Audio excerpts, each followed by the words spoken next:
안녕하세요. 김성수입니다. 지난 9월 28일 광동성에 있는 광저우시에서는요, 기자회견을 통해서 가을과 겨울에 우한 폐렴의 재확산에 대비하기 위해서 임시격리 수용소에 최소 8,600개에서 최대 19,000여 개의 병상을 확보하겠다고 발표했습니다. 우한 폐렴과 전쟁에서 승리했다면서 사실상 폐렴 종식을 선언하는 공헌자 포상식까지 한 마당에 이게 또 무슨 소리일까요? 산둥성의 칭다오시와 짱시성의 난창시 그리고 헤이룽장에도 우한 폐렴 확진자가 발생했습니다. 영상 보시죠. 광저우시는요, 기자회견에서 올해 가을과 겨울에 우한 폐렴의 재확산에 대비하기 위해서 시에는 1000개 병상 두세 군데와 구에는 300에서 500개 병상 두세 군데를 각각 설치할 수 있는 장소를 지정하겠다고 했습니다. 그러니까 이걸 계산을 해보면요, 광저우시에 11개의 구가 있는데요, 11개의 구에 곱하기 2 그리고 300개 혹은 11개 곱하기 3 곱하기 500개 그리고 시에는 1000개 병상 2 혹은 3을 곱해보면 결국은 최소 8,600개 병상에서 최대 19,500개의 병상을 설치할 수 있는 장소를 지금부터 지정을 하고 준비하겠다는 겁니다. 중공의 방역 성공 포선과 사실상 종식 선언은 또 거짓말이라는 사실을 광저우시가 증명한 겁니다. 광저우시는 현재 5명의 확진자가 발생을 하고 있고요. 짱시성의 난창시가 일부 봉쇄되었고, 산둥성의 칭다오시 그리고 헤이룽장 지역도 확진자가 발생해서 일부 지역이 봉쇄되고 확진 검사를 실시하고 있습니다. 이 중공의 끝없는 거짓말, 인류는 이런 중공과 무엇을 논하는 것조차가 정말 시간이 아깝습니다. 무슨 말이 필요하겠습니까? 평론을 한마디로 압축하면 공산당은 반드시 멸종되어야 합니다.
댓글 소통과 에피소드 시간입니다. 트럼프 대통령에 이어서 호주의 스캇 모리슨 총리도 지난 9월 26일 유엔 연설에서 철저한 조사를 통해서 인류에 재앙이 된 우한 폐렴이 왜 생겼으며 어떻게 전파되었는지를 반드시 밝혀야만 또다시 이러한 인류의 불행이 생기지 않도록 막을 수 있다, 이렇게 강조를 했습니다. 그런데 중공 외교부 대변인은요, 바로 우한 폐렴이 발견되자마자 전 세계에 알렸고 자기들이 바이러스 퇴치의 공헌국이라는 궤변을 들어놓았습니다.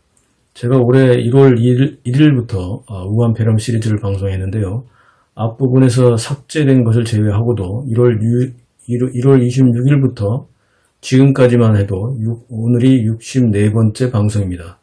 우한 폐렴은요, 이 시리즈로 64번이나 사실은 앞에 잘려나간 거, 삭제된 거 하면 더 많죠. 이게 사실은 제가 계속해서 말씀을 드렸습니다만, 우한 폐렴은요, 11월 중순부터 이미 발생하기 시작했고요.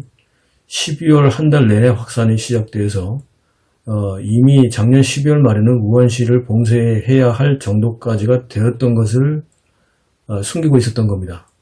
시진핑에게 보고된 것이 올해 1월 20일이었으니까요. 이게 사실 따지고 보면 무려 한 달 반 이상 거의 2달에 가까운 시간을 낭비한 거고요.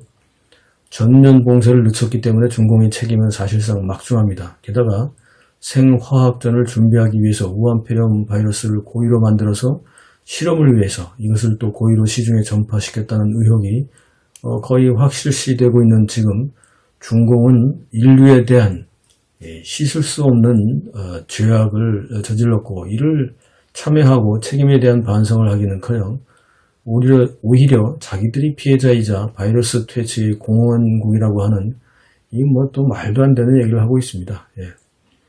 한족들의 속담에 군자의 복수는 10년이 지나도 늦지 않다라거나 심지어는 복수는 대를 이어도 3대를 이어도 늦지 않다 이런 얘기가 있습니다. 인류는요 반드시 중공의 만행을 조사하고 끝까지 책임을 물어야 하며 공산당의 존재를 이 지구에서 사라지게 만들어야 합니다. 다음 방송에 뵙겠습니다. 감사합니다.